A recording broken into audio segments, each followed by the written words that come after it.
जय राधा माधव जय कुंज बिहारी। यशोदानंदन ब्रज जन रंजन, यशोदानंदन ब्रज जन रंजन, जमुना तीरा बनचारी, जमुना तीरा बनचारी। जय राधा माधवा कुंज बिहारी। हरे कृष्णा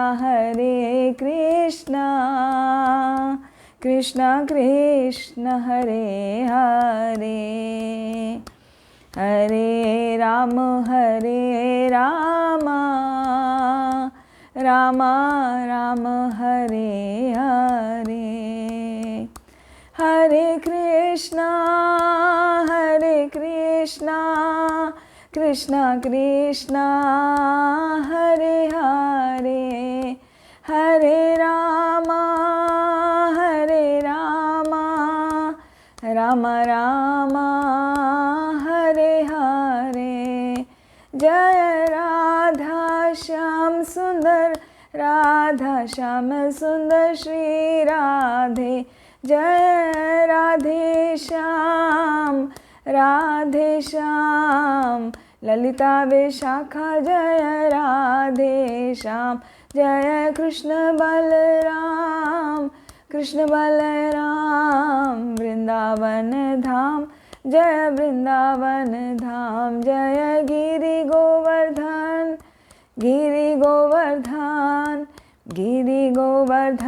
जय गिरि गोवर्धन, जय गौरानिताय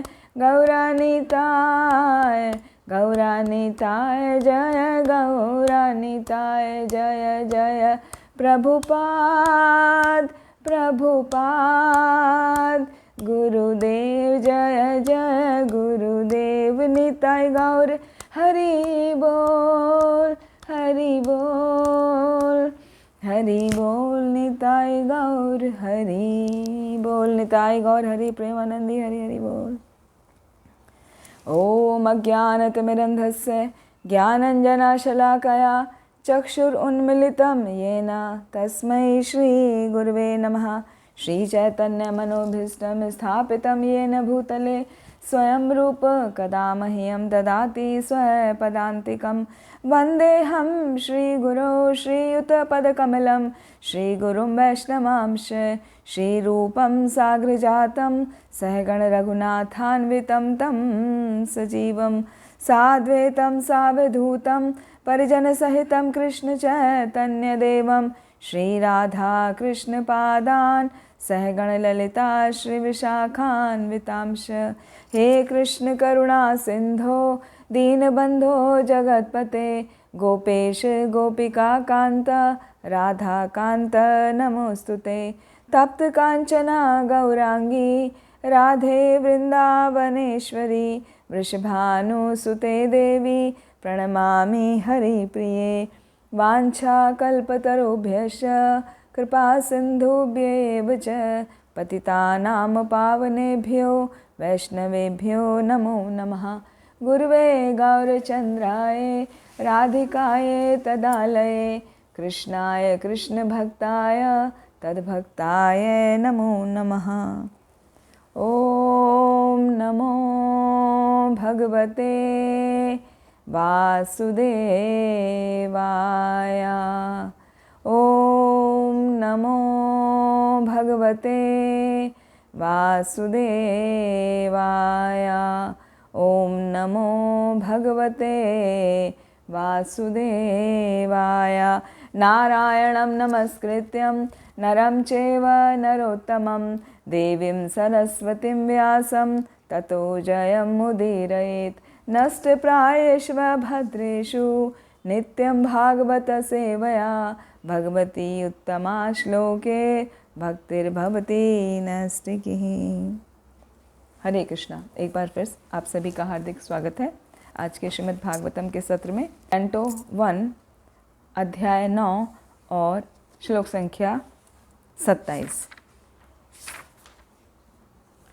दान धर्मान राजधर्मान मोक्ष धर्मान विभागशः स्त्री धर्मान भगवत धर्मान समास व्यास योगतः। दान धर्मान, दान के जो कृत्य हैं, राज धर्मान जो राजा के कर्तव्य हैं, मोक्ष धर्मान जो मोक्ष के कर्तव्य हैं, स्त्री धर्मान जो स्त्री के कर्तव्य हैं, और भगवत धर्मान जो भगवत प्राप्ति का धर्म है। तो ये 5 धर्मों के बारे में भीष्मदेव युधिष्ठिर महाराज को बता रहे हैं। तो देखते हैं वर्ड टू वर्ड ट्रांसलेशन में क्या बताया गया है। तब उन्होंने मतलब भीष्मदेव ने, तब भीष्मदेव ने दान कर्मों, राजा के राज्य विषय कार्यकलापों तथा मोक्ष कर्मों की विभागों के अनुसार व्याख्या की। फिर उन्होंने स्त्रियों तथा भक्तों के कर्तव्यों का संक्षेप में तथा विस्तार से वर्णन किया। संक्षेप में मतलब क्रिस्प, लेकिन क्रिस्प को भी अच्छे से डिटेल में समझाया। तो इस श्लोक में बहुत ही इम्पॉर्टेंट बातों का वर्णन किया भीष्मदेव ने, जो पिछले वाले श्लोक से जो हमने कल सुना था उससे रिलेटेड है। तो दोनों श्लोक वास्तव में एक साथ ही आते हैं, जिसमें पिछले श्लोक में बताया था कि किस प्रकार 4 वर्ण और 4 आश्रमों का अपने अपने स्वभाव के अनुसार सबको भली प्रकार पालन करना चाहिए, और वो पालन करते हुए निवृत्ति और प्रवृत्ति मार्ग का अनुसरण करना चाहिए। और उसमें मुख्य 9 बातें बताई थीं, जैसे क्रोध नहीं करना, झूठ नहीं बोलना, संपत्ति सभी में बराबर वितरित करना, क्षमा करना, अपनी ही पत्नी से संतान उत्पन्न करना, अपने शरीर और मन को सदैव शुद्ध रखना, किसी के प्रति शत्रु भाव नहीं रखना, सरल होना और अपने सेवकों और आश्रितों का पालन करना। तो ये जो 9 बातें मुख्य बताई थीं, ये इन जनरल सभी के लिए थीं। अभी भीष्मदेव बताने लगे एक एक पर्टिकुलर के धर्म के बारे में, और उस धर्म में ये 9 बातें सन्निहित हैं मतलब इंक्लूडेड हैं। तो वो 9 बातें हमेशा सबको ध्यान रखनी है, और एक एक करके फिर देखते हैं क्या बता रहे हैं भीष्मदेव युधिष्ठिर महाराज को। वो खासकर युधिष्ठिर महाराज को नहीं बता रहे हैं, युधिष्ठिर महाराज के माध्यम से हम सभी के लिए उपदेश है। तो देखते हैं पहला क्या बता रहे हैं। दान धर्मान, कि दान देने का क्या धर्म है, किस प्रकार किसको दान दिया जाना चाहिए। तो दान देने का धर्म स्पेसिफिकली गृहस्थों के लिए होता है। गृहस्थों को अवश्य ही दान देना चाहिए। और दान देने की रीति क्या है, उसका प्रथा क्या है, उसकी विधि क्या है। उसकी विधि है कि हमें कम से कम 50% अपने आय का दान देने के लिए हमेशा तत्पर रहना चाहिए, तैयार रहना चाहिए। अभी यहाँ पर एक प्रश्न उठता है, यदि गृहस्थी ऐसा सोचें कि हम 50% यदि दान में दे देंगे तो हम अपने परिवार का पालन पोषण कैसे करेंगे।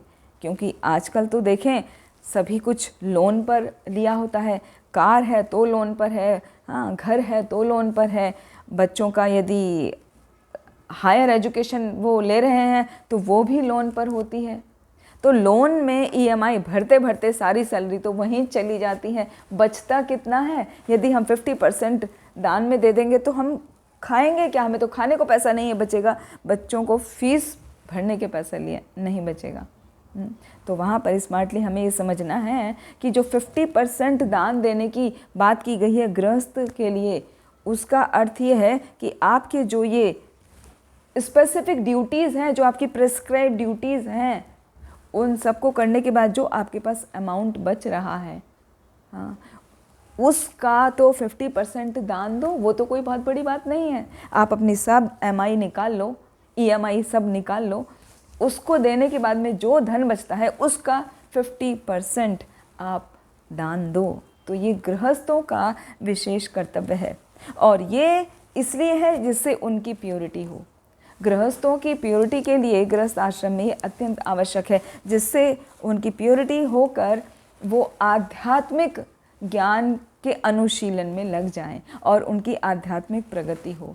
क्योंकि गृहस्थ धर्म क्या है, बहुत ही जिम्मेदारी वाला धर्म है। जैसे कल हमने 4 वर्ण और आश्रम में सीखा था कि गृहस्थ के ऊपर बाकी तीनों का कर्तव्य भार होता है, यानी रिस्पॉन्सिबिलिटी होती है।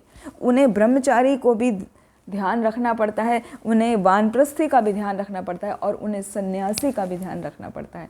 तो वो सभी का ध्यान रखेंगे, इसीलिए उनको अच्छा धन कमाना भी चाहिए और सब का ध्यान रखते हुए ब्रह्मचारी में उनके अपने खुद के बच्चे भी आ सकते हैं ना। बच्चे जब तक 25 ईयर्स ऑफ एज नहीं होते तो उन पर भी खर्चा करना है, सन्यासी पर भी खर्चा करना है, सन्यासी को घर में बुलाना है, उनको प्रसाद खिलाना है और भक्ति के कार्यों को सीखना है उनसे। वानप्रस्थी उनके अपने माता पिता भी हो सकते हैं, क्योंकि वो भी तो 50+ हो गए ना माता पिता, तो उनका भी ध्यान रखना है। ये नहीं कि घर के बाहर वालों का ही हमें ध्यान रखना है, घर में भी तो वानप्रस्थी है ना, घर में भी तो ब्रह्मचर्य का पालन करने वाले हैं ना, ब्रह्मचारी हैं। तो उसको स्मार्टली हमें बराबर बराबर डिवाइड करके कैलकुलेशन करके 50% दान में देना चाहिए। और मंदिर निर्माण यदि हो रहा है तो मंदिर निर्माण में भी ज़रूर देना चाहिए। तो अपने हिसाब से जितना आपका कैलकुलेशन आ रही है उस हिसाब से आपको देना चाहिए। मन को प्रताड़ित करके नहीं देना चाहिए। सपोज़ किसी ने सोचा कि 50% बोला है तो हमने 50% सीधा सैलरी दे दिया। अभी घर में फैमिली वाले परेशान हो रहे हैं, बच्चे परेशान हैं, माता पिता परेशान हैं, तो वो सही डिसीजन नहीं है। इसीलिए आचार्यों का कहना है कि स्मार्टली हमें सोचना चाहिए। रूप गोस्वामी तो कहते हैं 10% तो दो आप कम से कम, और ये EMI वगैरह निकाल के तो आप, जो आचार्य हैं, जो हमारे अभी के आचार्य हैं, वो सब कहते हैं कि आप 2% तो दो कम से कम, कुछ तो दो, क्योंकि दान देने से हमारा जीवन शुद्ध होता है, हम आध्यात्मिक प्रगति करते हैं। तो दान देना गृहस्थ के लिए अत्यंत ही आवश्यक है। और वानप्रस्थी और सन्यासी को क्या करना चाहिए? उनको तपस्या करनी चाहिए। जितनी ज़्यादा वो तपस्या करते हैं उतना ज़्यादा वो अध्यात्म में प्रगति करते हैं। आत्म साक्षात्कार का अनुसरण करना, आत्म साक्षात्कार के पथ पर चलना सन्यासी और वानप्रस्थी के लिए अत्यंत ही आवश्यक है। उनके लिए सामान्य कर्तव्य है, जैसे गृहस्थ के लिए सामान्य कर्तव्य हो गया धन अर्जित करना और उसको सुचारू रूप से उसका वितरण करना, सभी का ध्यान रखना। इसी तरह जो वानप्रस्थी हैं और सन्यासी हैं, उनका ये सामान्य कर्तव्य है कि उन्हें तपस्या करनी चाहिए। और ब्रह्मचारी जीवन में, जैसा कि हम कल डिस्कस कर रहे थे, कि उनको हर प्रकार की शिक्षा दी जाती है, उनको मटेरियल नॉलेज भी दी जाती है और स्पिरिचुअल नॉलेज भी दी जाती है। वो इसलिए दी जाती है जिससे वो ये समझ लें कि कैसे जीवन को सुचारू रूप से चलाना है, और साथ में ये बात जान लें कि ये सब जो संपत्ति है वो भगवान की है। संसार में जो भी कुछ है वो सब भगवान का है। तो कैसे हर वस्तु को भगवान की सेवा में लगाना है, ये ब्रह्मचारी को ब्रह्मचर्य जीवन का पालन करते हुए अच्छे से ट्रेनिंग दी जाती है। इसी से वो अपना जीवन को बहुत सुंदर बना पाते हैं। और जब वो गृहस्थ जीवन में प्रवेश करते हैं तो वो जानते हैं कि गृहस्थ जीवन किसी प्रकार के विषय भोग के लिए नहीं है, वो तो एक आश्रम है जिसमें तपस्या की जाती है और तपस्या करके संतान उत्पत्ति होती है, लेकिन वो भी कैसे, रेगुलेटेड वे में करके तब संतान उत्पत्ति होती है और उसकी पूरी रिस्पॉन्सिबिलिटी निभानी होती है। साथ में अपनी पत्नी को, अपनी संतानों को और जो भी आप पर आश्रित है सभी को भगवान की सेवा में लगाना होता है। तो ये गृहस्थ का मुख्य कर्तव्य होता है। और साथ में उसे भगवान की सेवा के लिए ये सब कार्य करते हुए दान देना चाहिए। हर किसी को भगवान की शक्ति के भंडार से शक्ति प्राप्त होती है। जो कोई कुछ भी कार्य कर रहा है वो किसी के अंदर इतनी शक्ति नहीं है कि वो अपने आप कर ले। हम जो भी कोई कार्य करते हैं हमें शक्ति कहाँ से प्राप्त होती है? भगवान से ही प्राप्त होती है। जैसे प्रहलाद महाराज को उसके पिता हिरण्यकशिपु ने पूछा था कि तू इतना निडर कैसे है, तुझे ये कहाँ से इतनी पावर प्राप्त होती है। तो उसने कहा था पिताजी मुझे वहीं से प्राप्त होती है जहाँ से आपको प्राप्त होती है, कि वो क्या है, वो भगवान है ना, वो ही सभी को शक्ति प्रदान करते हैं। तो हम जो भी कोई कार्य करते हैं वो हर कार्य की शक्ति हमें भगवान से ही मिलती है। तो हमें करना क्या है, हमें ये बात को समझ के अपने कार्यों को जो हमने भगवान की शक्ति से प्राप्त करके कार्यों को किया है, वो एलिजिबिलिटी को, वो योग्यताओं को, वो अपने टैलेंट को, वो अपने स्किल्स को भगवान की सेवा में लगा देना है। भगवान की प्रेमा भक्ति ही उससे हमें करनी होती है। और ये कैसे करना है, इसमें बहुत सुंदर एनालॉजी श्रील प्रभुपाद ने समझाया कि जैसे नदियाँ होती हैं, नदियों में जल कहाँ से आता है, सागर का जल जब इवोपरेट होता है सन लाइट से, जब सी वाटर इवोपरेट होता है तो वो ऊपर जाके बादल बन जाते हैं, कंडेंस हो जाते हैं, और वो बादल फिर बरस जाते हैं तो वो पानी बन के नीचे आते हैं, तो वो सारा पानी नदियों में एकत्रित हो जाता है। तो ये क्या, इस तरह से साइकिल चलती है। नदियों में पानी एकत्र हुआ, वो फिर जाके नदियाँ समुद्र में मिल गई, फिर समुद्र से वाटर इवेपोरेट हुआ, हाँ बादल बने, बादल फिर बरस गए, वो पानी नदियों में एकत्रित हुआ, नदियों से पानी सागर में चला गया। तो ये इसको कहते हैं वाटर साइकिल।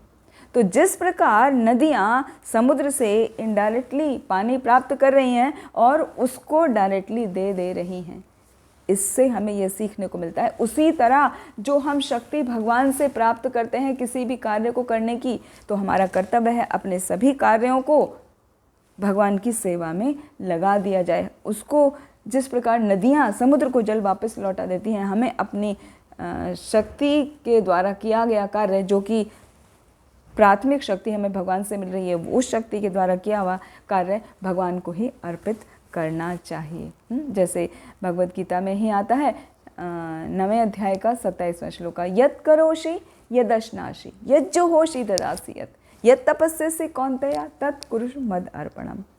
यत् करोषि आप जो भी करते हो, यद अश्नासी आप जो भी खाते हो, यज्जो होषि आप जो भी कोई कार्य कर रहे हो, हाँ वो सब कुछ भगवान को अर्पित करते हुए करो। ददासि यत् तपस्यसि जो भी आप तपस्या कर रहे हो।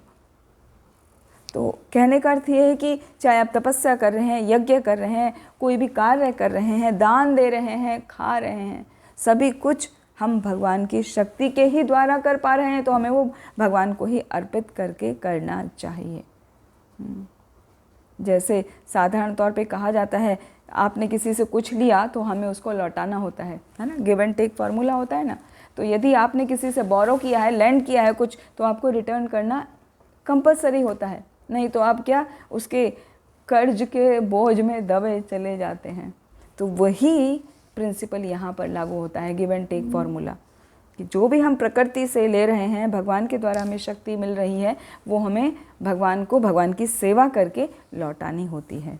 और भगवान की सेवा डायरेक्ट या इनडायरेक्ट दोनों तरीके से की जाती है। इनडायरेक्ट मतलब भगवान के भक्तों की सेवा। तो भगवान की सेवा और भगवान के भक्तों की सेवा में हमें फोकस करना चाहिए, अपनी शक्ति का सही उपयोग करना चाहिए। वही कहलाता है शक्ति का सही उपयोग, जब हम भगवान और भक्तों की सेवा में अपने शक्ति को लगाते हैं। और जब हम ऐसा करते हैं तो क्या होता है, जो भौतिक कल्मश हैं, जो हमारे मन में फितूर रहते हैं, वो सब खत्म हो जाते हैं जब हम अपनी शक्ति को भगवान की सेवा में लगा देते हैं। माइंड इधर उधर बिविल्डर नहीं करता, हम सेंस ग्रेटिफिकेशन के लिए इधर उधर भागते नहीं हैं। जब हमें ये रहता है कि हमें भगवान की सेवा करनी है, अपनी हर कार्य को, अपनी हर स्किल को भगवान की सेवा में लगाना है। तो यहाँ से हमें ये सीखने को मिलता है इस वाली टीचिंग से, दान धर्म से, कि आपके पास जो कुछ भी है वो सब अर्पित करो भगवान के लिए, यानी भगवान की सेवा करो। जैसे श्री ईशोपनिषद में भी आता है ना, ओम पूर्णमदः पूर्णमिदं पूर्णात् पूर्णमुदच्यते पूर्णस्य पूर्णमादाय पूर्णमेवावशिष्यते। भगवान जो हैं पूर्ण हैं, उनसे कितनी भी इकाइयाँ, कितने भी कुछ भी निकल जाए, फिर भी भगवान अपूर्ण नहीं होते, वो हमेशा पूर्ण ही रहते हैं।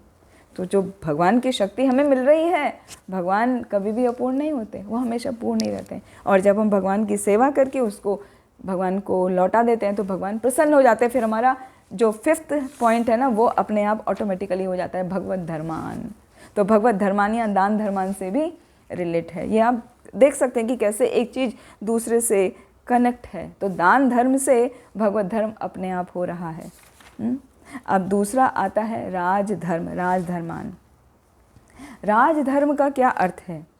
राजधर्म मतलब राजाओं का धर्म। राजा मतलब जो लीडर हैं। आजकल के प्रेजेंट परिवेश में, आधुनिक परिवेश में राजाओं का सिस्टम है ही नहीं है। There is no king. या तो प्रजातंत्र है या लोकतंत्र है, ये सब है। तो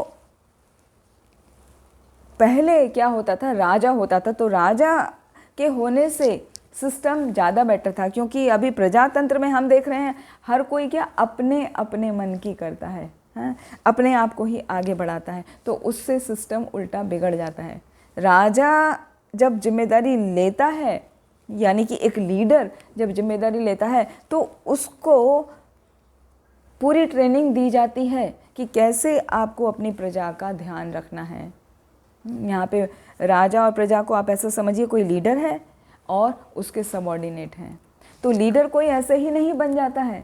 यदि कोई ये समझे कि मेरे पास बहुत संपत्ति है या पावर है या बहुत अच्छा डेजिग्नेशन है तो मैं अभी लीडर बन गया, मैं जो चाहूँ वो करूँ, वास्तविकता में देखा जाए तो ऐसा ही हो रहा है। लेकिन वो सब गलत है। उसी की वजह से समाज का पतन हो रहा है। जब लीडर अपने लिमिटेशंस को जानता हो, अपने कर्तव्यों को जानता हो, शास्त्रों को जानता हो, तो वो कभी भी गलत नहीं करता अपने सबऑर्डिनेट्स के साथ में, अपने कलीग्स के साथ में या अपने एल्डर्स के साथ में। और इसका वर्णन किया गया है मनु संहिता में। तो मनु संहिता में और धर्मशास्त्र में, जो पराशर मुनि का लिखा हुआ है धर्मशास्त्र और मनु संहिता, इनको सभी लीडर को पढ़ना चाहिए कि कैसे हमें एक राजा की तरह, एक लीडर की तरह अपने कर्तव्यों का पालन करना है। और इसका बेस्ट एग्जाम्पल है पृथु महाराज। जैसे पृथु महाराज प्रजा की संपन्नता के लिए विभिन्न प्रकार के यज्ञ करते थे। तो वो यज्ञ केवल अपने सेटिस्फैक्शन के लिए नहीं करते थे, जिससे सारी प्रजा सुखी रहे, संपन्न रहे। तो ऐसे राजाओं से, ऐसे जो लीडर हैं, उनसे हमें सीखने को मिलता है कि हमको जो भी कार्य करना चाहिए वो सब प्रजा के भले के लिए ही करना चाहिए, जिससे उनका अच्छे से पालन पोषण हो सके, उनकी देखभाल हो सके। जैसे एल्डर्स में, लीडर में बहुत सारे लीडर होते हैं। जैसे एल्डर होते हैं, हमारे फादर होते हैं, पिता हैं या दादा हैं या गुरु हैं या राजा हैं। तो वो, उनका ये कर्तव्य है कि अपने सबऑर्डिनेट को जन्म, मृत्यु, जरा, व्याधि, जरा बुढ़ापा और व्याधि, रोग इत्यादि, तो इनसे बचा के रखा जाए। तो इसी के लिए पहले टाइम में इनको, जो लीडर्स थे, इनको शिक्षा लेनी होती थी कि कैसे आपको अपने सबऑर्डिनेट्स का ध्यान रखना है, जिसको कहते हैं ट्रेनिंग प्रोग्राम। लेकिन आजकल कोई ट्रेनिंग नहीं लेता है। पिता बनने का सबको लगता है कि हम पिता बन जाएं, लेकिन भागवतम में बताया गया है ना, पिता न सस्यात्, माता न, जननी न सस्यात्, गुरु न सस्यात्, न मोचयेद समुपेति मृत्युम। कि किसी को माता बनने का अधिकार नहीं है, पिता बनने का अधिकार नहीं है, गुरु बनने का अधिकार नहीं है, देवता बनने का अधिकार नहीं है, यदि वो अपने सबऑर्डिनेट्स को भगवत भक्ति नहीं सिखा सकते, वो इस जन्म मृत्यु जरा व्याधि के चक्र से यदि बाहर नहीं निकाल सकते, तो उन्हें माता नहीं बनना चाहिए, उनको पिता नहीं बनना चाहिए, उनको गुरु नहीं बनना चाहिए और राजा भी नहीं बनना चाहिए। तो यदि हम ये स्थिति को एक्सेप्ट करते हैं कि हम लीडरशिप वाली पोजीशन में रहना चाहते हैं, लीडरशिप, हर घर में एक एक लीडर है ना, माता पिता लीडर है ना बच्चों के, तो हर किसी के अंदर वो पोजीशन आती ही है, सबको लेनी है। तो वो क्वालिटी हमें अपने अंदर डेवलप करने के लिए शास्त्रों के द्वारा उनको सीखना चाहिए कि हमें, हमारे क्या कर्तव्य हैं, हमें किस तरह उनका पालन करना है। यहाँ तक कि परिवार की बात कर रहे हैं हम, यहाँ तक कि राजनीति में, पॉलिटिक्स में हम देखते हैं लोगों को आजकल कलयुग में क्या हो गया है कि जिसको ज़्यादा वोट मिले वो राजा बन गया, वो लीडर बन गया, वो प्राइम मिनिस्टर बन गया, वो प्रेसिडेंट बन गया, वो मिनिस्टर बन गया, है ना। ऐसे ही होता है, वोटिंग के आधार पर होता है। लेकिन उसमें क्या क्वालिटी है उस पर ध्यान नहीं दिया जाता। इसी की वजह से क्या होता है, यदि कोई ऐसा व्यक्ति है जो प्योर नहीं है, लीडरशिप क्वालिटी उसके अंदर नहीं है, उसने शास्त्रों का ज्ञान नहीं लिया है, तो वो क्या करते हैं, फिर वो जनता का शोषण करते हैं, उनसे कर वसूल करते हैं। कर वसूल करना कोई बुरी बात नहीं है, वो ज़रूरी है। एक्चुअली राजकोष को संपन्न बनाने के लिए कर वसूली अत्यंत आवश्यक है, क्योंकि उसी राजकोष से फिर जनता की सहायता की जाती है। उनके लिए विभिन्न प्रकार के कार्य किए जाते हैं जिनके लिए साधारण तौर पे कोई पैसा नहीं देता है। जैसे रोड कंस्ट्रक्ट होते हैं, पार्क वगैरह जो म्यूनिसिपैलिटी की जगह होती हैं या सड़कों की जगह होती हैं या एमएनसीबी की होती हैं, मतलब जहाँ हर स्टेट में अलग अलग नाम है। तो मतलब जो गवर्नमेंट का एरिया है उनका जो डेवलपमेंट होता है वो सब जनता के राजकोष, जनता के द्वारा दिए गए कर के द्वारा ही होता है, जो राजकोष में रखा जाता है और फिर वो उसी धन का इस्तेमाल किया जाता है। तो कर वसूली कोई बुरी बात नहीं है, वो होना चाहिए, लेकिन लिमिटेड वे में होना चाहिए। लेकिन जो राजा, जो लीडर करप्ट होता है, वो क्या करते हैं, अननेसेसरी कलेक्ट कर लेते हैं और फिर उसको, उस धन को अपने सेटिस्फेक्शन के लिए, अपने एन्जॉयमेंट के लिए वो यूज़ करते हैं, ना कि जनता की खुशहाली के लिए। इसीलिए समाज में प्रॉब्लम्स आती हैं। जगह जगह हम देखते हैं चोर उचक्के वो डेवलप हो रहे हैं, क्योंकि उनको जो मिलना चाहिए वो तो मिला नहीं। और प्रशासक कैसे आ गए, प्रशासक खुद ऐसे आ गए जो गलत तरीके से जनता को ट्रीट कर रहे हैं। तो ऐसा करने से सब कुछ जो बैलेंस है जनता का और समाज का वो बिगड़ जाता है। तो यहाँ श्रील प्रभुपाद ने जोर दिया है, यहाँ पर स्पेशली स्पेसिफिक में उन्होंने बताया है कि उच्च प्रशासन या उचित प्रशासन के लिए मनु संहिता का अध्ययन करना चाहिए। उसमें बताया गया है कि कैसे राजा को निर्देश दिया जाता है ब्राह्मणों के द्वारा। तो राजा क्या है, क्षत्रिय है ना, तो लीडर भी एडमिनिस्ट्रेटिव वर्क ही करता है ना, वो क्षत्रिय हो गया। तो क्षत्रिय को कौन कंट्रोल कर सकता है या कौन सही सलाह दे सकता है, एक ब्राह्मण, है ना। कल बताया था ना, सिर क्या हमारा ब्राह्मण है और हमारा शरीर क्या है, क्षत्रिय है। तो क्षत्रिय को कंट्रोल करने के लिए ऑर्डर कहाँ से आएगा, सिर से, तो सिर ब्राह्मण है। तो योग्य ब्राह्मण के द्वारा जो निर्देश प्राप्त होते हैं उसी को जब राजा अपनाता है या एक लीडर अपनाता है तो उसकी पूरी प्रजा, उसका समाज प्रसन्न होता है, सब संतुष्ट होते हैं, सब सुखी होते हैं। तो ऐसा ही राजा गुणवान राजा कहलाता है और ऐसे राजा को सब पसंद करते हैं। और प्रजा जब उनको देखती है कि हमारा राजा बहुत ही धैर्यवान है, बहुत ही धर्म के ऊपर चलने वाला है, बहुत ही दानवीर है, तो सामान्य जनता भी उसी का अनुकरण करती है। हाँ, यदि यद आचरति श्रेष्ठ तत्तदेवेतरो जना स यत् प्रमाणम कुरुते लोकस्तद अनुवर्तते। जैसा जैसा श्रेष्ठ व्यक्ति कार्य करता है वैसा वैसे उसके अनुयायी कार्य को करते हैं। तो यदि राजा शास्त्र के नियम के अनुसार अपने जीवन को चलाता है, प्रजा की देखभाल करता है, प्रशिक्षण लेकर सही रूप से उसको, हर व्यक्ति को उनके कर्म के अनुसार विभाजित करके उनको कार्य देता है, उनको पारितोषिक देता है, तो उसको देखकर जनता भी वैसा ही करती है और सभी प्रसन्न रहते हैं। साथ ही में बताया है जो पुण्या राजा होता है, पुण्यात्मा राजा होता है, उसे व्यर्थ ही अहिंसा के नाम पर चोर डाकुओं पर दया नहीं करनी चाहिए। सबका ध्यान रखने का मतलब ये नहीं हो गया है कि चोर डाकुओं का ध्यान रखा जा रहा है तो उन पे भी दया कर दें, उन्हें छोड़ दें, चलो जाओ तुम्हें माफ़ कर दिया, नहीं। हाँ, ये बात कल भी आई थी कि एक राजा का, एक क्षत्रिय का मुख्य कर्तव्य है प्रशासन का ध्यान रखना, डिसिप्लिन का ध्यान रखना।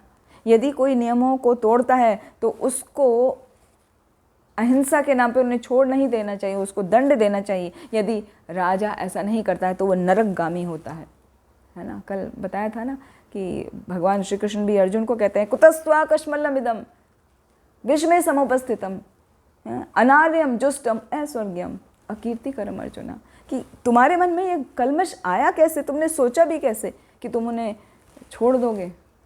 तो राजा को कभी भी डाकुओं पर, चोरों पर, या जो मर्डर करते हैं उन पर दया नहीं करनी चाहिए, उनको बराबर से दंड दिया जाना चाहिए। और दंड भी इस प्रकार देना चाहिए जिसको देखकर भविष्य में कोई भी उस दुष्कर्म को करने का साहस ना कर सके, क्योंकि सबको पता चल जाएगा ना कि ये गलत कार्य करने से इतना भयानक दंड मिलता है, तो हम नहीं करेंगे। तो सब अपने आप ठीक हो जाते हैं। और साथ ही जब राजा पुण्यात्मा होता है तो क्या करता है, वो धार्मिक एकता होने के कारण वो धर्म में प्रवृत्त रहता है, तो उसके कारण जो उसका पूरी भूमि है वहाँ पर प्रचुर मात्रा में अन्न उपजता है, फल फूल इत्यादि अच्छी मात्रा में उत्पन्न होते हैं, जिससे सभी को रोजगार मिलता है। बेरोजगारी नहीं होती। जब राजा अच्छा होता है तो किसी प्रकार की भी बेरोजगारी नहीं होती, फिर बड़े बड़े इंडस्ट्री की ज़रूरत ही नहीं होती है। जैसे अभी भी देखें, जो गांवों का एरिया है, जहाँ गांवों में कभी आप जाइए देखिए तो एक छोटा सा कहने को मकान है, लेकिन आगे भी लैंड है, पीछे भी लैंड है, और उनके पास इतनी फैसिलिटी है कि वो आराम से पेड़ पौधे लगा सकते हैं। तो वो क्या करते हैं, कुछ सब्जियों के पौधे बो देते हैं, कुछ फलों के लगा देते हैं, केला है उसका पीछे की साइड में लगा देंगे, आगे आम वगैरह ऐसा लगा देंगे, और सब्जियां जो सीजनल वेजिटेबल्स हैं उस सीज़न के अनुसार वो लगा देंगे। तो एक छोटे से घर में 20-22 लोग आराम से रह लेते हैं, और उनका खान पान सब कुछ वहीं अवेलेबल हो जाता है। साथ में 2 गाय रख ली तो पूरा परिवार का भरण पोषण आसानी से हो जाता है। तो उनको अलग से कुछ कृत्रिम इंडस्ट्री विकसित करने की ज़रूरत नहीं होती, इंडस्ट्रियल एरिया में जाके कार्य करने की ज़रूरत नहीं होती। एक्चुअली वही जीवन सुखी जीवन है। जबकि हम सभी लोग ऐसा समझते हैं, सभी नहीं मतलब काफ़ी लोग ऐसा समझते हैं कि हम शहर में जाके रहेंगे और इंडस्ट्रियल एरिया में जाकर रहेंगे और काम करेंगे, बहुत धन कमाएंगे और हम सुखी रहेंगे। वास्तव में जो शहरों में रहते हैं वो सुखी नहीं हैं, क्योंकि उनको ना तो असली दूध मिलता है, गाय का दूध असली नहीं मिलता है उनको, ना तो उनको fresh vegetables, fresh fruits, fresh flowers कुछ भी नहीं मिलता है। सब कुछ कैरी फॉरवर्ड होके आता है, गांव से आता है तो उन्हें अगले दिन मिलता है। तो वो क्या आर्टिफिशियल चीज़ों पर फिर वो डिपेंड करते हैं, और विभिन्न प्रकार के सौंदर्य प्रसाधन इत्यादि इस्तेमाल करके वो अपने आप को ब्यूटीफुल दिखने का कोशिश करते हैं। जबकि गांव के लोग प्रकृति में रहने के कारण और प्राकृतिक चीज़ों को प्रयोग करने के कारण वो स्वतः ही सुंदर होते हैं। तो उनको अलग से कृत्रिम आवश्यकता नहीं होती किसी भी प्रकार की, अपने आप को प्रसन्न रखने के लिए, अपने आप को सुंदर दिखने के लिए। फिर राजा का कार्य पहले था कि मानवता के संचित शक्ति का सही ढंग से उपयोग किया जाए, ये देखना उसका कार्य था। मानव जीवन पशु जैसी इच्छाओं की पूर्ति के लिए नहीं बना है, लेकिन आत्म साक्षात्कार के लिए बना है। तो आत्म साक्षात्कार पर बल देता था जो पुण्यात्मा राजा था, कि आप बाकी सब कार्यों में नहीं लगो, जीविका जितना आवश्यक है उतना कार्य करो, उसकी पूर्ति करके बाकी कार्य भक्ति के, बाकी समय भक्ति के कार्यों में लगाओ, जिससे आपकी आध्यात्मिक उन्नति होगी, आप प्रगति करोगे। फिर राजा को उचित रीति से मंत्रियों का चुनाव करना होता था, मतों के बल पर नहीं। उचित रीति से मतलब किसमें कितनी योग्यता है उसके अनुसार चुनाव किया जाता था। आजकल की तरह वोट डाल के नहीं, कुछ रियल वोट है और कुछ फेक वोट है, तो यही नहीं पता चलता है, बस वोटों के बल पर हो जाता है चुनाव। तो उसके लिए कितना प्रोपेगेंडा करना पड़ता है कि सही व्यक्ति का चुनाव हो सके, क्योंकि जो गलत कैंडिडेट है वो भी अपना प्रचार कर रहा है, हमें वोट दो, हम आपके लिए ये कार्य करेंगे, वो आप सभी को ज्ञात है, वो डिस्कस करने की आवश्यकता नहीं है, आप सभी स्मार्ट है, जानते हैं। तो कहने का अर्थ ये है कि राजा को बहुत ही पुण्यात्मा होना चाहिए, उसको मनु संहिता का ज्ञान होना चाहिए, जिससे वो सही रूप से अपनी प्रजा का ध्यान रख सके और जो उचित है उसको एक्सेप्ट करे और जो अनुचित है उसको त्याग दे, उसको प्रॉपर दंड दे। साथ ही राजा का कर्तव्य था कि जो पढ़े लिखे नहीं हैं, अनपढ़ हैं, जो असहाय हैं या जो विधवा हैं, उनको सुरक्षा प्रदान की जाए, या जो अनाथ हैं, जो बालक अनाथ हो गए हैं, उनको सुरक्षा प्रदान की जाए। या कभी शत्रु ने आक्रमण किया है तो शत्रु के आक्रमण करने से पहले ही पूर्व रक्षा के उपाय उनको बताए जाएं। जैसे स्कूल्स में जूडो कराटे या सेल्फ डिफेंस के प्रोग्राम सिखाए जाते हैं, जिससे बच्चों को पहले से ही आए कि यदि हम पर कोई हमला कर दे तो हमें कैसे अपने आप को प्रोटेक्ट करना है। तो एक ये राजा का कर्तव्य होता है कि सबका ध्यान रखें, सबको इतना प्रोटेक्शन दे दें कि सब अपने आप में अपना ध्यान खुद रख सके, मतलब सब इंडिपेंडेंटली काम कर सके, मगर कैसे, उस राजा को समर्पित होकर। ये नहीं कि इंडिपेंडेंट हो गए अभी राजा का ही विरोध करेंगे। तो वो वाला सिस्टम ज़्यादा अच्छा है जिसमें राजा को फॉलो किया जाता है, एक लीडर को फॉलो किया जाता है, इंस्टीड कि सब अपना अपना करेंगे। वो यदि आप लोगों ने किसी ने अनुभव किया हो तो ऐसा होता है, हमने तो अनुभव किया है, जहाँ पर बहुत सारे लीडर होते हैं ना, सब अपना करो, अपनी मर्जी, जिसको जो करना है करो, ऑल आर फ्री, कोई बंदिश नहीं है, वहाँ पर प्रोग्रेस अच्छी नहीं होती है। वहाँ पर हमेशा फाइटिंग होती है, कट थ्रोट कंपटीशन चालू रहता है, एक दूसरे को नीचा गिराने की कोशिश में लगे रहते हैं।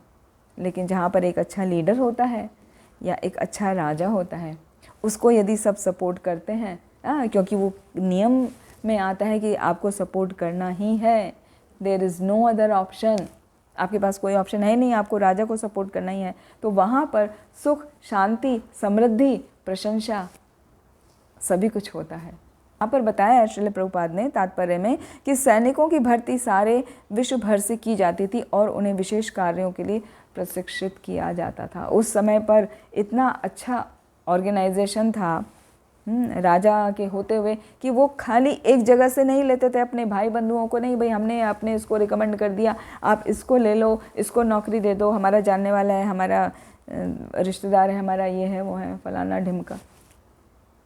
अभी ये चलता है, पहले नहीं, जो योग्य है और सभी जगह से उनको पूरे विश्व भर से लिया जाता था और फिर उनको प्रशिक्षित किया जाता था।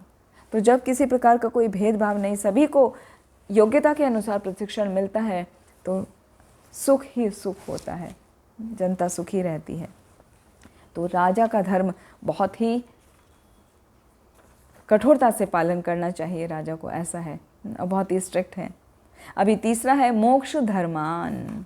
मोक्ष धर्मान, मोक्ष का धर्म क्या है?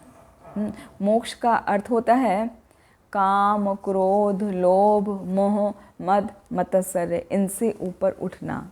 तो जो इनसे ऊपर उठ जाता है या इन पर विजय प्राप्त कर लेता है वो मोक्ष की प्राप्ति करने के योग्य बन जाता है। मोक्ष का अर्थ इंग्लिश में देखें तो लिबरेशन है। तो लिबरेशन का मतलब ये नहीं है कि भाई अभी हमें, जनरली यही समझते हैं कि हम बीमार हैं तो ठीक हो गए तो अभी हमें बीमारी से मुक्ति मिल गई, या हम किसी फाइनेंशियल ट्रबल में हैं तो अभी वो ठीक हो गई तो हमें उससे मुक्ति मिल गई, ऐसा ही हम बोलते हैं, सोचते हैं। जबकि मोक्ष वो नहीं है। हम अभी क्या एक टेम्परेरी फेज से बाहर निकलने को, टेम्परेरी जो दुख है उससे बाहर निकलने को मोक्ष समझते हैं। वो मोक्ष नहीं है वास्तविकता में। वास्तविकता में मोक्ष है हमारी जो काम, क्रोध, लोभ, मोह, मद, मत्सर्य, जो 6 दोष है ना, इनसे अपने आप को बाहर निकालना, इनके ऊपर विजय प्राप्त करना, वही मोक्ष है। तो इन पर विजय कैसे प्राप्त की जाएगी? श्रीमद् भागवत में बहुत सुंदर वर्णन किया गया है। यदि किसी को अपने क्रोध पर विजय प्राप्त करनी है तो उसको क्षमा का गुण डेवलप करना चाहिए।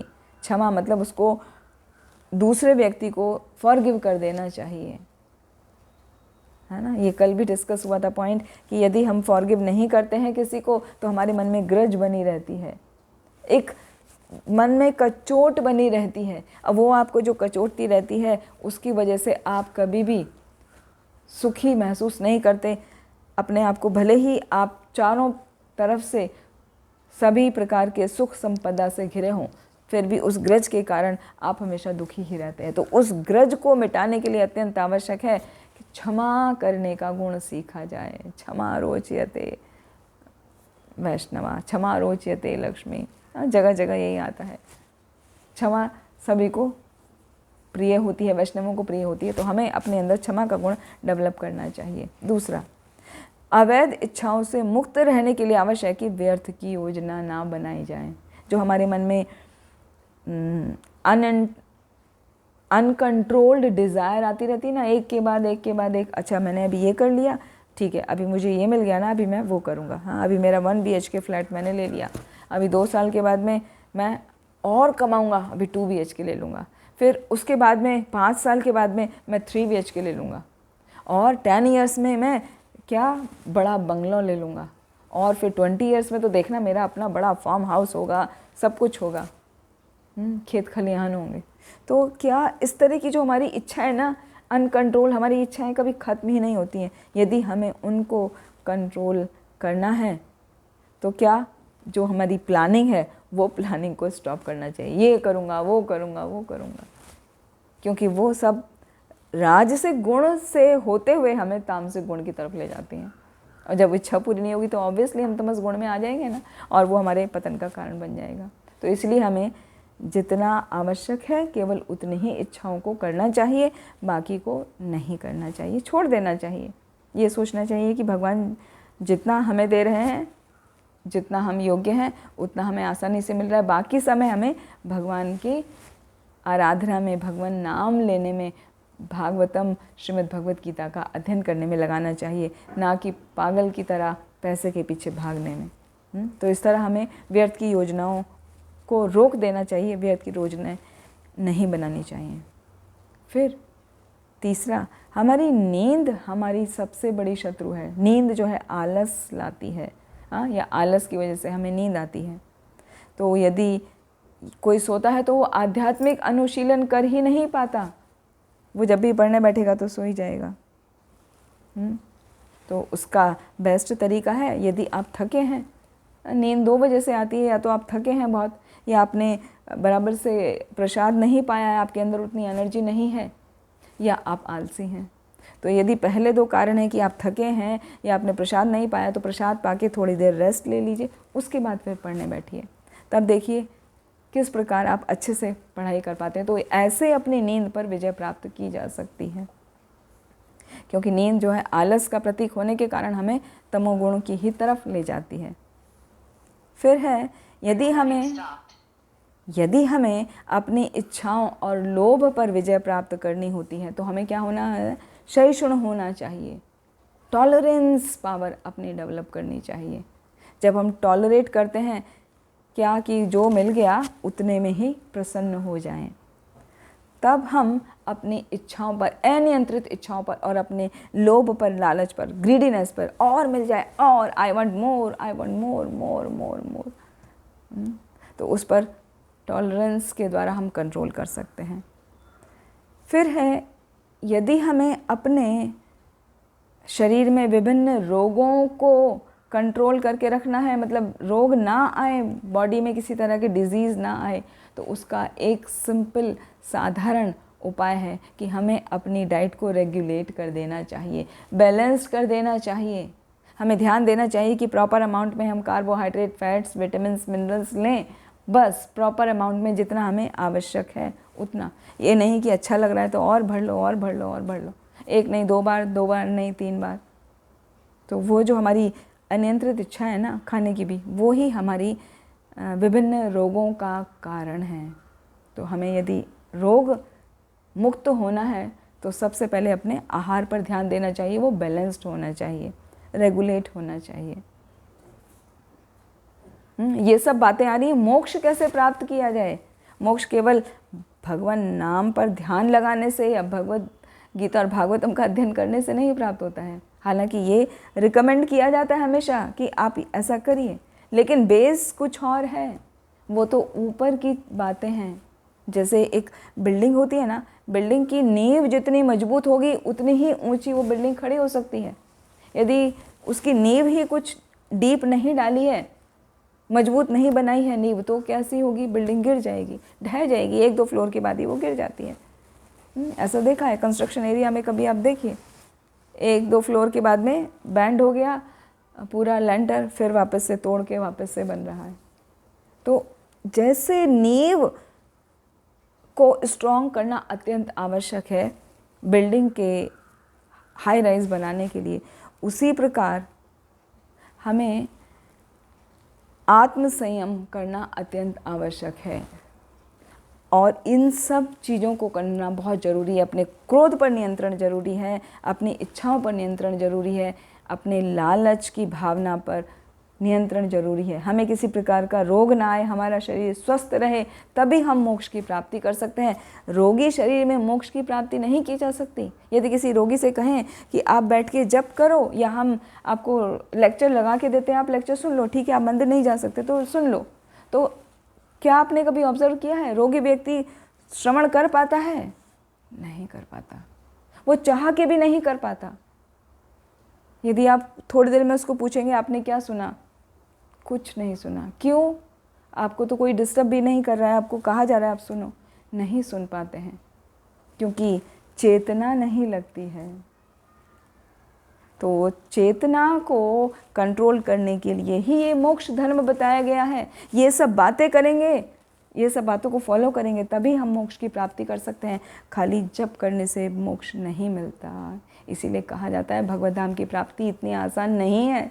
ये सब जो हम करते हैं ना, साधना भक्ति, सो कॉल्ड साधना भक्ति, वो अत्यंत आवश्यक है, अत्यंत ही आवश्यक है, लेकिन उसका बेस हमें बनाना होता है। हमें अपने क्रोध पर विजय प्राप्त करनी होती है। फिर आगे है, झूठी आशाओं से मुक्त होना है तो आत्म संयम करना चाहिए, शमो दमो, तो शांत रहना चाहिए। और दम मतलब आत्म संयम, अपने इंद्रिय निग्रह और मन पर निग्रह करना चाहिए। निग्रह मतलब कंट्रोल।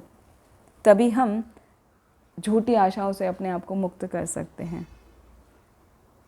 और हमें यदि धन संग्रह करना है, जो धन हमें मुक्ति के पथ पर लेके जा सकता है, क्योंकि वो धन को हम लगाएंगे भगवान की सेवा में, भगवान के भक्तों की सेवा में, तो वो धन को संग्रह करने के लिए अत्यंत आवश्यक है कि हमें कुसंगति से बचा जाए, हम कुसंग से बचें। असत संग त्यागा ए वैष्णव आचार, स्त्री संगी एक असाधु कृष्ण अभक्त आर। तो स्त्री संगी या कोई असाधु है या कृष्ण अभक्त है, मतलब भक्त नहीं है, उनकी संगति से हमें बचना चाहिए। इन्हीं को कुसंगति कहा गया है।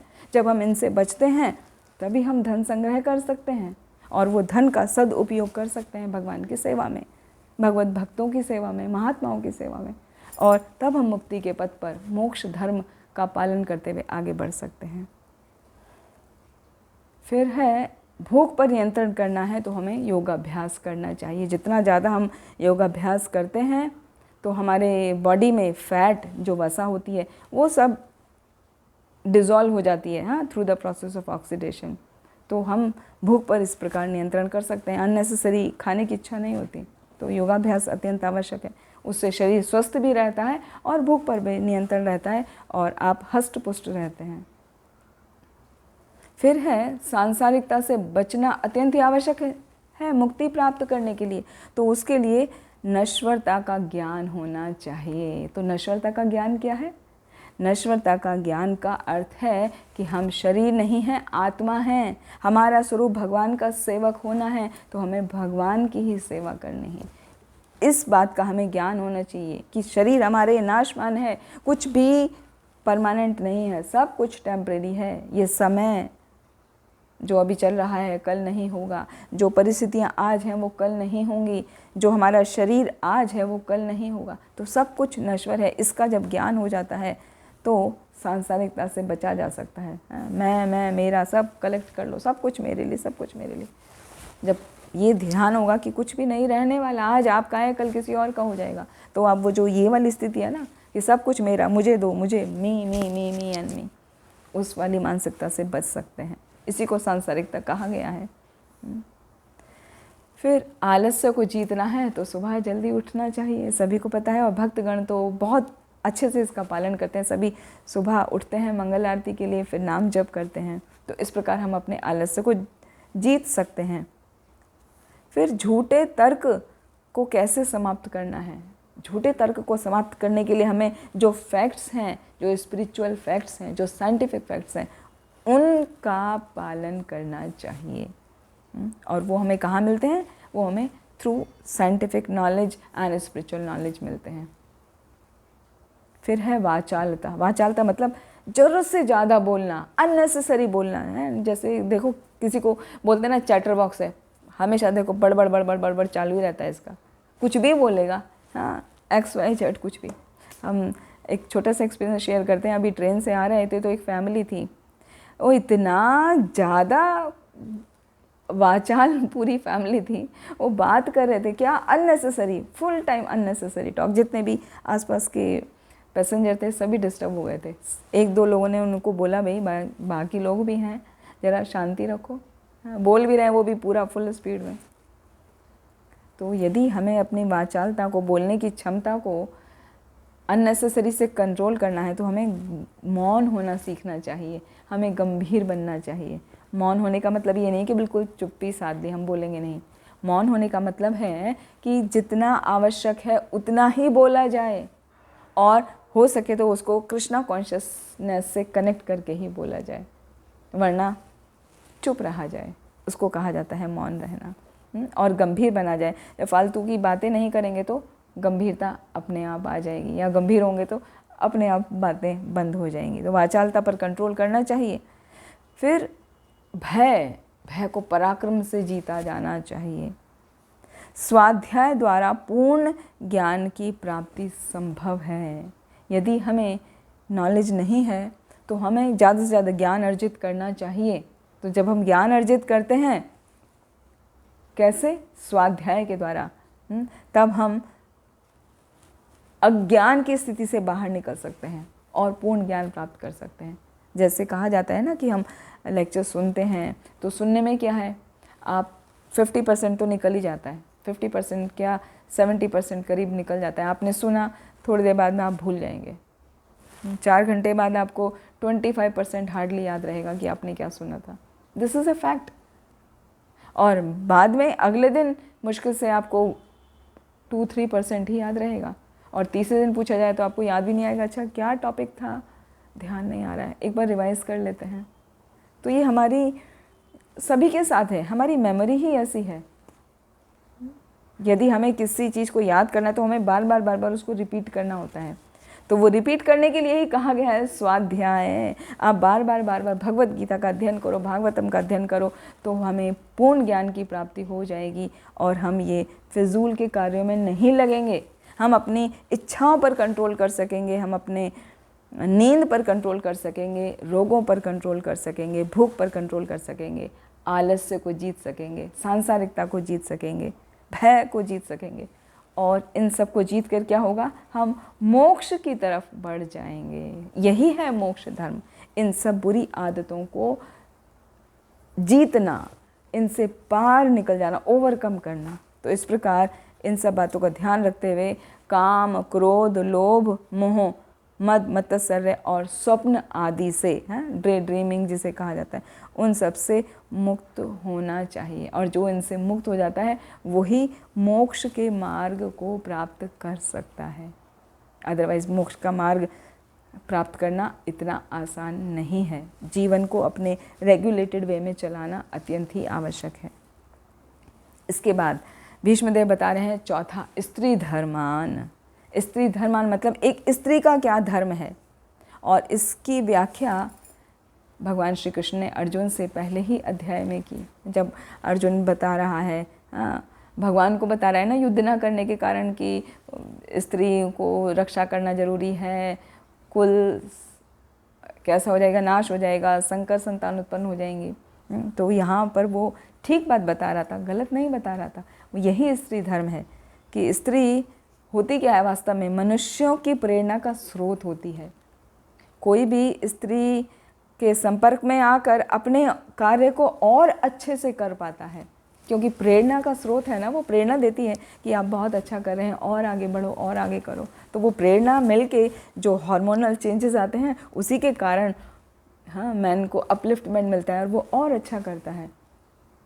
जैसे कि हम देखते हैं ना, मोदी जी भी जो माताएं हैं वो उनसे जाके आशीर्वाद लेते हैं कि आप सभी माताएं मुझे आशीर्वाद दो।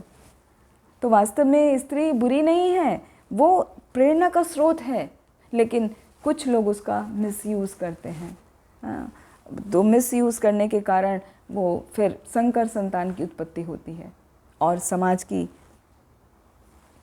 समाज का स्वरूप बिगड़ जाता है, समाज की पूरी स्थिति ही खराब हो जाती है।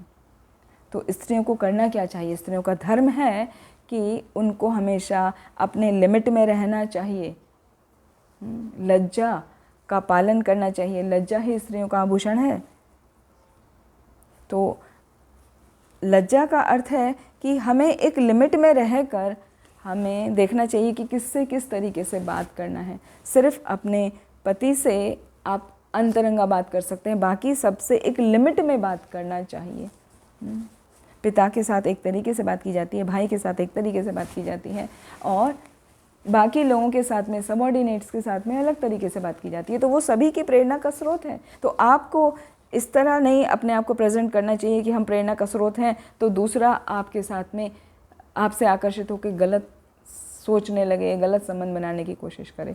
तो ये स्त्रियों का कर्तव्य है कि उनको हमेशा लाज का, लज्जा का ध्यान रखते हुए अपने आप को उस कवर में रखते हुए प्रेजेंट करना चाहिए। कभी भी व्याभिचार में नहीं पड़ना चाहिए। व्याभिचार मतलब पर पुरुष संग में नहीं पड़ना चाहिए। पूरे विश्व की अराजकता को यदि कंट्रोल करना है तो स्त्री यदि अपने धर्म का पालन करे, वो पतिव्रता हो, पति के अलावा किसी और से किसी प्रकार का कोई संबंध ना रखे और बाकी से क्या एक लिमिट में रखे, पुत्री के रूप में या बहन के रूप में या माता के रूप में एक लिमिट होती है हर रिश्ते में, तो वो लिमिट में रहना चाहिए।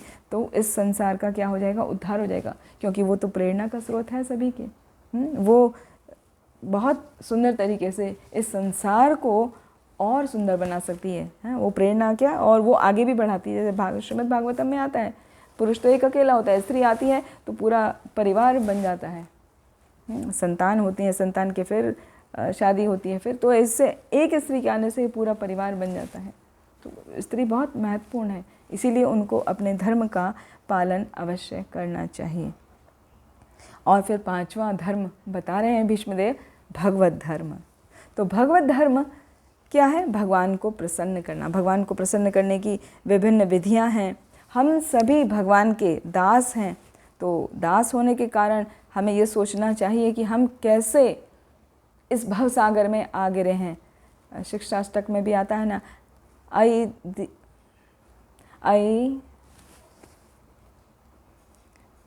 एक मिनट मैं शुरू से बोलती हूँ। हाँ, माता जी फिर बोलिए, मुझे दूसरा श्लोक आ रहा है दिमाग में।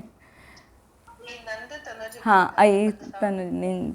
पतितां मां विषमे भवाम बुधो कृपया तव पाद पंकज स्थित धूलि सदृशम विचिंतया। तो ये भाव हमारे हृदय में होना चाहिए कि हम भगवान के दास हैं। भगवान, मैं पता नहीं कैसे इस भौतिक संसार में गिर गया हूँ, कृपया करके मुझे अपने चरणों का दास बना लीजिए। तो ये प्रार्थना हमेशा भगवान के सामने बोलनी चाहिए।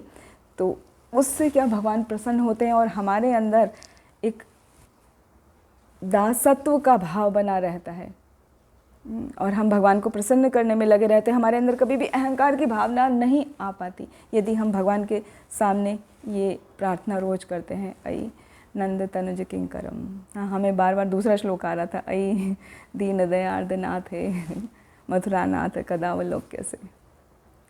तो वो भी ठीक है कि राधा रानी से प्रार्थना है उसमें कि राधा रानी मुझ पर आप कब कृपा करेंगे। तो राधा रानी से प्रार्थना करें, चैतन्य महाप्रभु से करें या राधा श्याम सुंदर जी से करें, कृष्ण भगवान से करें।